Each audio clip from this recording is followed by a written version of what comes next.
If you haven't heard about Anchor by Spotify, it's the easiest way to make a podcast with everything you need all in one place. Let me explain. Anchor has tools that allow you to record and edit your podcast right from your phone or computer. When hosting on Anchor, you can distribute your podcast on listening platforms like Spotify, Apple Podcasts, and more. It's everything you need to make a podcast in one place. And best of all, Anchor is totally free. Absolutely free. So download the Anchor app or go to anchor.fm to get started.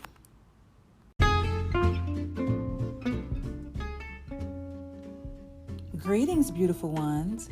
Welcome to the Snails with No Shells podcast. I am Ms. BJ Martin. It is so nice to meet you. In this community, we are all snails with no shells.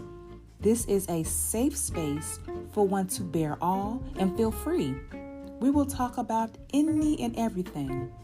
There is no judgment on this podcast.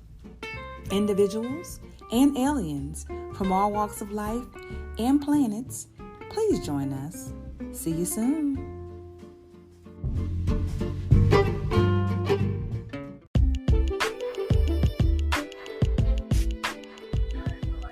Beautiful ones, I am Ms. BJ Martin, and this is Snails with No Shells. Leave that shell at the door. Now, without further ado, I would like to introduce my next guest. This is College Park, Georgia's own rapper, entertainer, businessman, entrepreneur, father, OG, etc., Black-owned Seaboard. Snails with no shells. Greetings, Miss Martin. Greetings. Yeah, thank you so much. Thank you for coming on my podcast. I appreciate it. Say lesser than less. How you doing this evening? I am wonderful. How are you? I can't complain. Took my time out today to sit down with Snails with no shells. You feel? Yes. Thank you so much. We appreciate you. Thank you. Okay, and before we go any further, I would like to dedicate this show to your father, Mr. James Andrews. Oh, you're so sweet. Rest in peace, Pop. Yes. James Franklin Andrews. Yes. Junior. All right. Rest well with the ancestors, Mr. Andrews. Thank you so much. Yes, you're welcome. All right, so let's get into it. So we know you're College Park, Georgia's own. So the first question I'm going to ask you is, are you a Grady baby? Well, let's clear something up. Okay. Everybody in Atlanta think you're supposed to be tough because you're a Grady baby. Now, my brother a Grady baby, my sister's not, and drum roll, please. No, I'm not a Grady baby. Now, here's the thing. The reason I wasn't a Grady baby because at the time, my family, we had good insurance. So I was a Northside baby. So I was born at Northside Hospital. So let's put some respect on Northside Hospital name because Northside Hospital has delivered a lot of prominent babies in Atlanta, Georgia. How about that? All right, prominent. All right, so to my understanding, from what I've heard, word on the streets is that if you were not born in Grady, then your parents was bougie. I mean, you want to call that. I just said my parents had insurance at the time. My dad was an air traffic controller, so we had a little insurance. Oh yeah. Y'all sure did. My uncle was an air traffic controller as well. Yep. Awesome. Okay, so if I knew nothing about the ATL or College Park, where would you tell me to go eat, or where would you recommend that I should go eat? In the ATL or College Park. Well, ATL, I say Local Green Atlanta. It's a pescatarian restaurant, if I said it right, where there's seafood and vegans mixed, whatever that is. Mm-hmm. So it's that kind of restaurant. They got good food. They got shrimp burgers. They got kryptonite shakes. They got some good stuff over there. Mm-hmm. College Park. What's the best restaurant we might have? We might have the Tropical Restaurant, the Smoke Room. We got a Chicago restaurant out here too. What's the Chicago place? Just have the good chicken wings. But we got a lot of stuff out here on the south side. Just come down Old National, you'll find a lot of little hidden gems. Ooh, Old National. You sure will. Old Nat L. That's what they called it. Miss Martin, have you been to Old National before? You sound like you have. Well, I'm supposed to be pretending like I know nothing about Atlanta, but since you asked me, yes, I have visited Old National many times in my day. That used to be my old stomping ground. Congratulations. back in the 90s, 2000, early 2000. You've been Southside baptized. Yes, and actually, when I first moved to Georgia, I moved straight to College Park. I stayed in some apartments in College Park off Riverdale Road. Yeah, that's why all y'all come to land. Yep, right in 93. Yeah, moved right to College Park. So most people stop at Marietta. They stay up north, so, or Gwinnett or something like that. We came to the dirt. Did you hear me? I hear you. Yeah. Okay, so where should I go for entertainment? In Atlanta? Mm-hmm. Well, there's plenty of places you go for entertainment in Atlanta. We have the City Winery. You ever been out to the City Winery? I haven't. City Winery. We have the Beltline. The Beltline is a pretty nice place. We have State Farm Arena. Oh, man, we got a lot of comedy theaters. We have Atlanta Comedy. We have Uptown Comedy. There's a lot of places in Atlanta. Okay. You gotta get out and enjoy it. Okay. All right. And I was going to, next question was, what is Atlanta known for? Like, Big booty hole! Oh! Atlanta is known for, I think Atlanta is known for, to not sound racist, but for black people doing good on their own. If that's a category of such. It's known for, if you come to Atlanta, you can succeed or you can get your business off the ground that you couldn't do at wherever you was at in Wyoming or wherever you was at. So. Yeah. It's also known for, you can come to Atlanta and start over and be who the hell you want to be, because we never know who the hell you are. That's right. No lies told there. But I got a rule. I says a lot of people come to Atlanta, they stay from 1 to 5 years. After 5 years, if you still here, then you gonna be here. But in Atlanta will eat you up real quick because a lot of people come here, instead of handling their business, they want to party, entertain, they want to play, they want to repeat, party, entertain, play, repeat. Then after a while, it catches up with you. Then now you back at mama house, and now you stuck like Chuck. So you got to come to Atlanta and stay focused too. It's fun and games too, but there's a lot of business behind the line too. Yeah, because you will get caught up, because I know when I first moved down here, it was somewhere to go every day. I bet. Every day was somewhere to go. It'll slow down now. We a little older now. Oh yeah, we're too old for that. Oh yeah, I did that. Yeah, I'm good. We're good on that. Okay, awesome. All right, now tell us what it was like growing up in College Park. Well, to me, College Park, it raised a lot of independent hustlers to me. A lot of musicians, a lot of just entrepreneurs, a lot of people that stick together, that share knowledge of wealth so the others can make money with the other person, however that may be or whatever you're doing. But College Park is it's a home. It's still a home to this day. We all know each other. When we all out of town together, it's like a one big family. It's like how New Yorkers do when they come to a city. They all unite. So see one College Park, there's another College Park somewhere around, and you already know we all together. So it's still home to me. I still love College Park, and I still do for the community. Banneker High is my high school. Okay. Old National Park, Wickamar Park, Red Oak, Riverdale, Fayette County, all that. Southside, Jonesboro, you know. Okay. And you do some other things too, besides the things that we mentioned, father and businessman and all that. Do you what do you do outside of that? In what kind of category, man? Because you play sports, right? Oh yeah, I'm dealing with an injury right now. I also play. I play softball for a church league. For the church league, we have a 12 team softball league. I play in 2 leagues. I play one in Fayette County and one in Decatur. And the one in Decatur is an all black league. It's a real tough league. The Fayette County is more like a community league, but I'm dealing with an injury now because I came in at third base and I slid and I kind of jammed my finger. So, I'm getting a lot older. I ain't, my athleticism is still there, but the healing process takes a little longer. Yeah. You know why the healing process stays longer? Because you get older. No, look, I was coming around third base and I swear I blacked out. I thought it was like 14, 15 again. I was like, I just hit my teammates. Get out!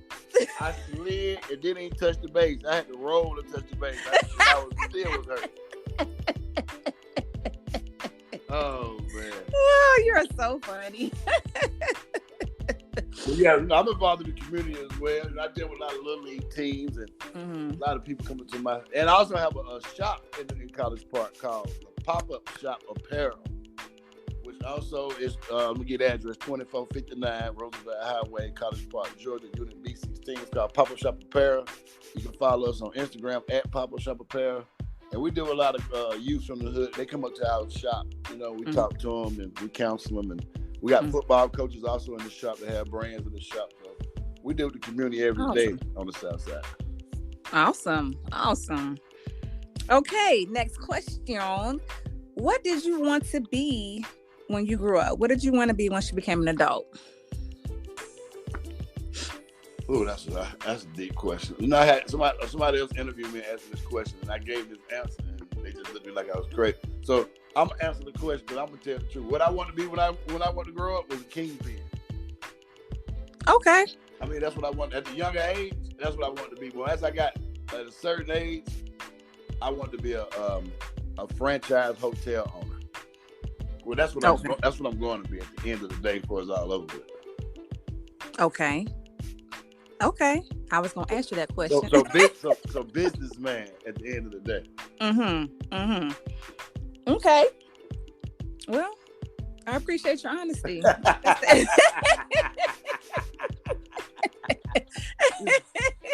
Like I said, on this show, we leave them shells at the door. You don't need them. You be relaxed, open, so.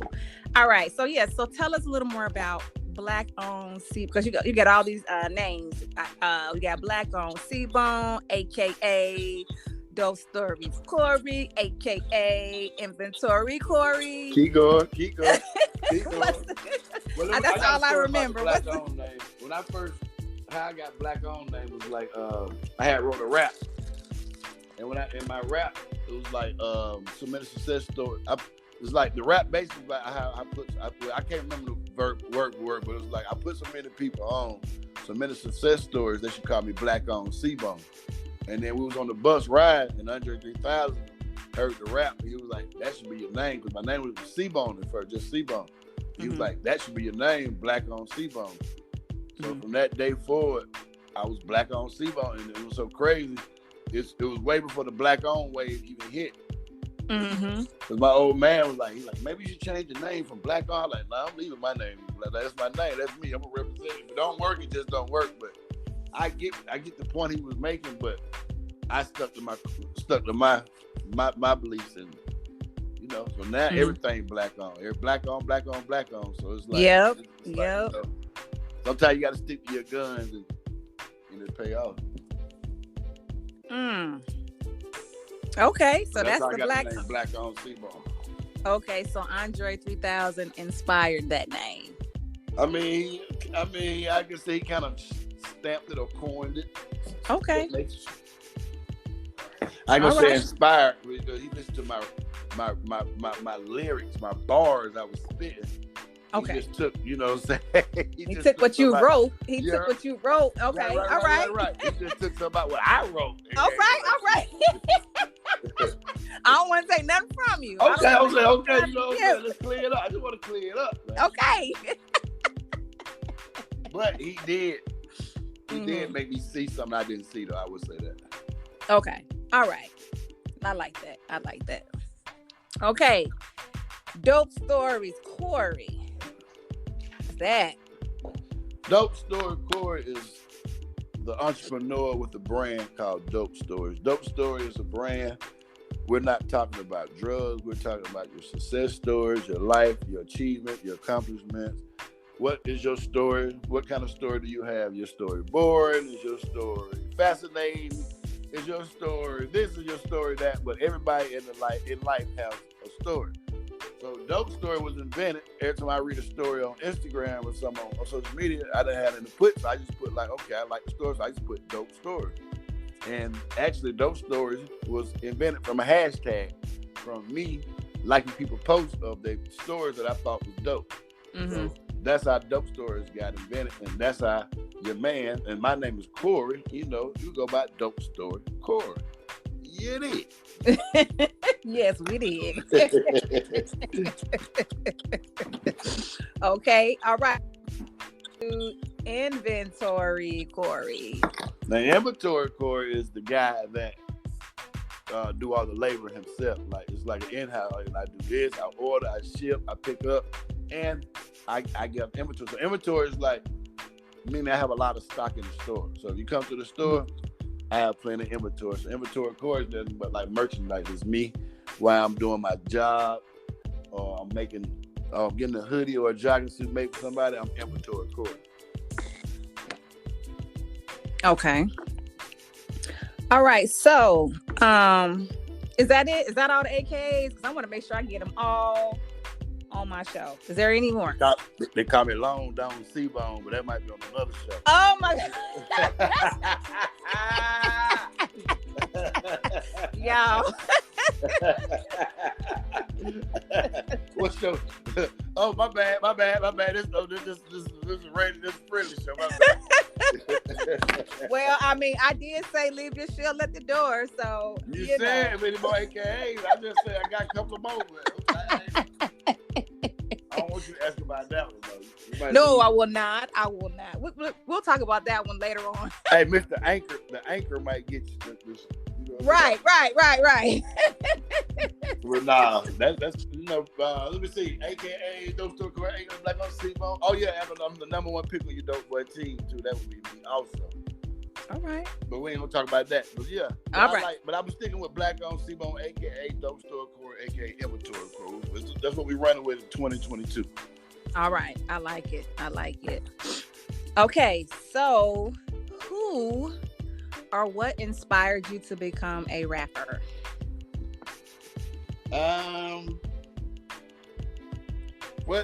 think what really inspired me, honestly, is that when I used to hang with Outkast every day, and I started listening to their lyrics, and I was listening to certain things, some things they talk about, and I was like, hold on, that's my word, like, or I made that up, or or this or that, or just watching them how they move and how they groove, and just like, and then watching the checks they started getting.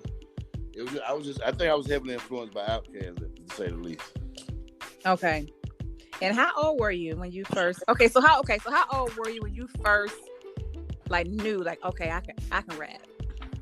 When I first started rapping, I was 21, 22. So we call that. So I was a late rapper.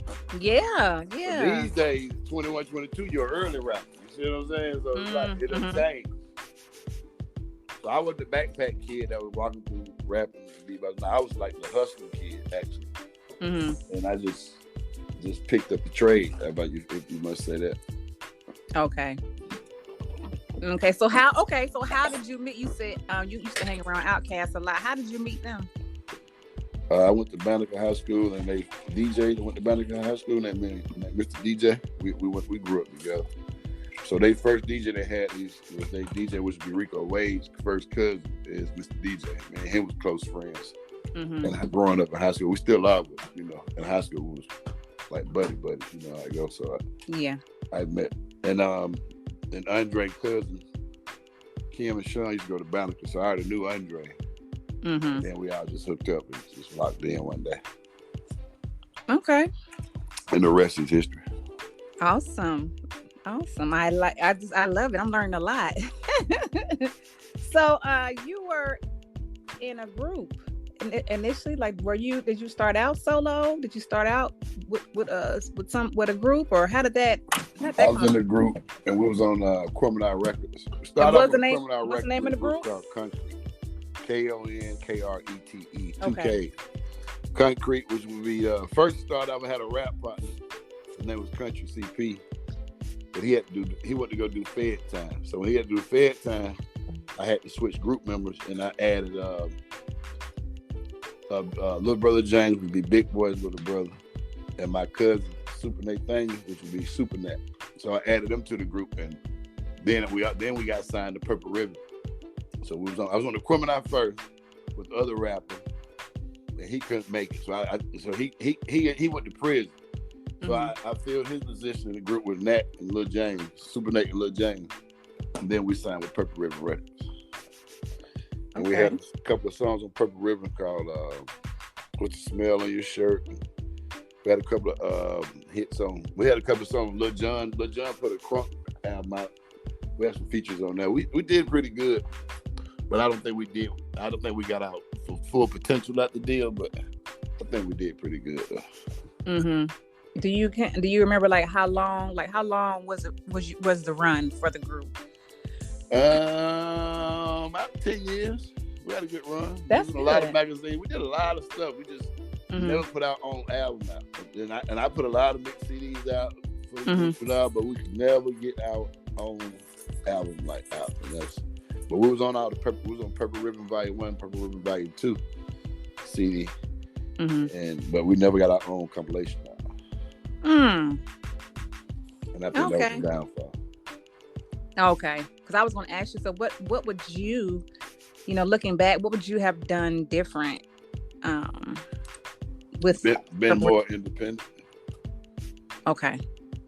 I would have been more, instead of putting the ball in somebody else's court, I would pick the ball up and start dribbling that motherfucker myself. Which I was doing anyway, but I would have did it more, like 100% more. You understand what I'm saying? I would have pressed the gas full throttle. I would have just been playing with doing it. I would have been more of, it got to get done, so let's get it done type of thing. Okay.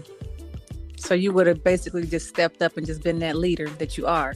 Right. Like either I would have stepped on toes or whatever. I would just really had to do it. You know what I'm saying? Oh, okay. I should have done it like that. Yeah, and then they were your friends, and you were younger. Right. I get it. Okay, so I wanted to ask you about Jack the Rapper. Jack the Rapper. Yeah, did you ever attend? I went to one Jack the Rapper on accident. Okay, what happened? We were just downtown one day and we just ended up down at the Jack the Rapper. So that's how I was like, how I ended up at the first Freaknik on accident. Downtown ride, like you just ride up on it, like, oh shit, it's lit over here. What's going on over here?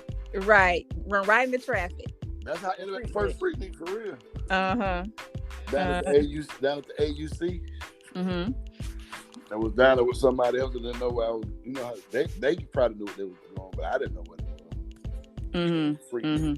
But Jack the Rapper the same way. Probably hangs with some of my big homies.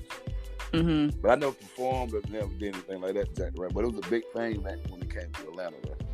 Yeah, because I remember when I moved here, I want to say that next summer, like that might have been 94. No, 93, I think. I hadn't made it here yet. And I think 94, I think they were still doing it. Then they stopped doing it. So I didn't get a chance to go. And I want to say Tupac was at the last one that they had. Yeah, Tupac set it off. Yeah, that was the last one. And so I really wanted to ask you about it because I watch, hip hop shows or whatever on Netflix or whatever. Now, one thing I can't do, I can't sit here and lie to you about it. I never just been like I've been MTV Awards, I've been BET Awards. I can tell you about that, but I can't sit here and just tell you about Jack the Rapper. Okay. Yeah, because I was wondering, because I don't ever hear anybody really talk about it. They talk about everything else but Jack the Rapper. So, okay.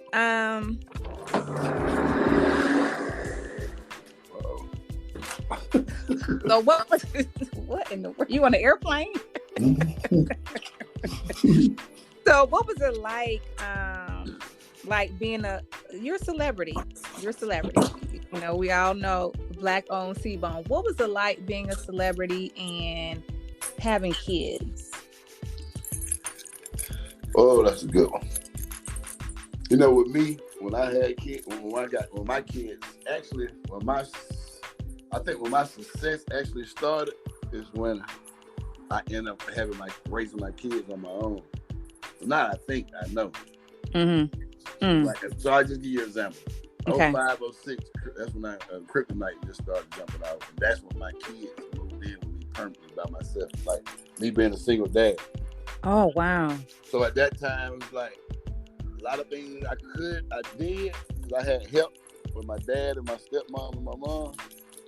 A lot of things I did, and I did like travel. I was traveling a lot then, so it was kind of like, it was like, you're going to take on the responsibility, but now here's your time to shine. You get what I'm saying? Oh, yeah. Dang. So I end up having both, actually. But I could have did more if I didn't have my kids at the time, but it actually worked out to the good, and it's working out. So when I had my kids, I was like hands on 24 hours a day. But then actually when Kryptonite dropped, like, okay, now you gotta fly here, you gotta fly here, you gotta go here. Now you gotta ask somebody to babysit. Now you don't want to be a bird. You understand what I'm saying? Now you the prime parent, but now you ain't at home all the time. But I saw that. I just brought them out of town with me a lot. Brought my son on the tour bus. So okay. They got to spend time with me. Wow. That's deep. Yeah. It's deep. It's sometimes kind of like, dang, it's always something. You know what I mean? Like, yeah. It's like you have to choose, you have to make decisions. Do that. You do. So where have you been like overseas? Where have you been overseas? Like, what's the furthest place you've been? Hold on one second. Can you hear me? Oh, yes. Where have I been overseas? Everywhere. Everywhere? Australia might be one of the most beautiful places I've ever been. I've been to Germany. I've been to London about 10 times. I flew to London one day for 24 hours and came back. Stayed in Trafalgar Square. Flew, did the show, and came back. You couldn't tell me I was a rock star. London, Budapest.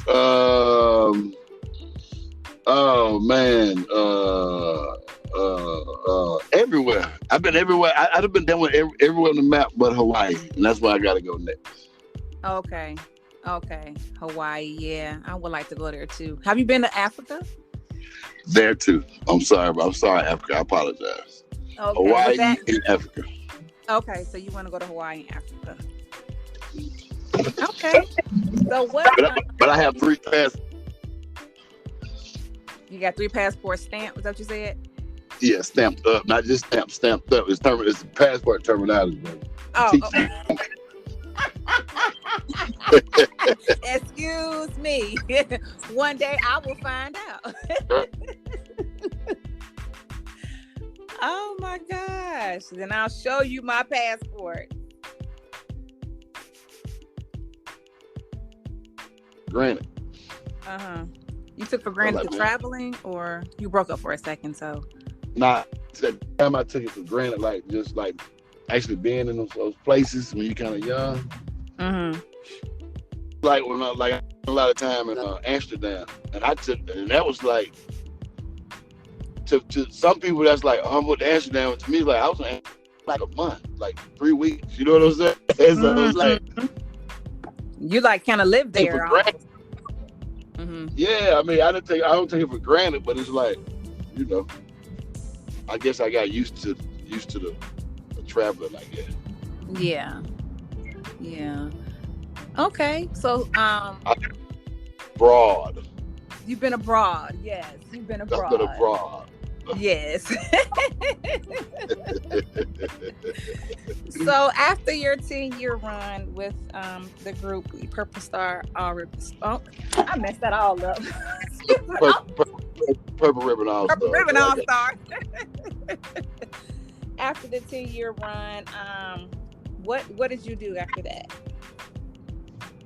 Well, after that, that's when. So that's when about the time Kryptonite started, and actually after that, I just started doing a lot of things on my own, a lot of solo projects, ventures. I ended up doing I ended up getting on Young Jock's album after Kryptonite, a song called Dope Boy Magic, and that album went 3 million platinum. I did a lot of little features with a lot of people. So I just kept working, kept doing my thing. Till times when I feel like that was enough, and I hung up the cleats. You know how I go. Yeah, I do.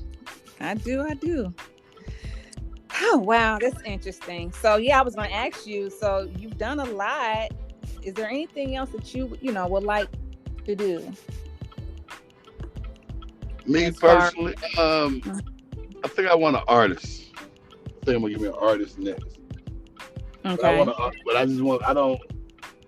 artist, but it's like I'm picky with the artist. I think I want an artist and put all the things that I couldn't do or everything I have learned into the artist. But I want to make sure the person is worthy of the knowledge. But I think I want to put an artist out and see what I can make it do. Oh yeah, that's wonderful. I love that. I love it. Yeah, pass that knowledge on. That's what we're supposed to be doing, right? Right, but you don't want to just pass on to somebody just to a brick wall either. So it's like you got yeah, because then it's a waste of time. Then right. Yeah. Oh wow, this has been a wonderful conversation. All right, so we're gonna wrap it up. Do you have anything you would like to, a message to the audience? Maybe something inspirational, maybe some advice for an inspiring artist, whatever you want to say. This is your main man, Black on C-Bone. All I want to say is keep your head up, believe in yourself, whatever you got to do. It takes time. Trust the process. Follow me at Black on C-Bone, BlackOwned, CBONE at Instagram, Facebook, Corey Black on C-Bone, and I'll be there. And that's for Dope Store Corey. Yeah. Okay. Do you have anything coming up? Anything coming up? Any events or anything like that?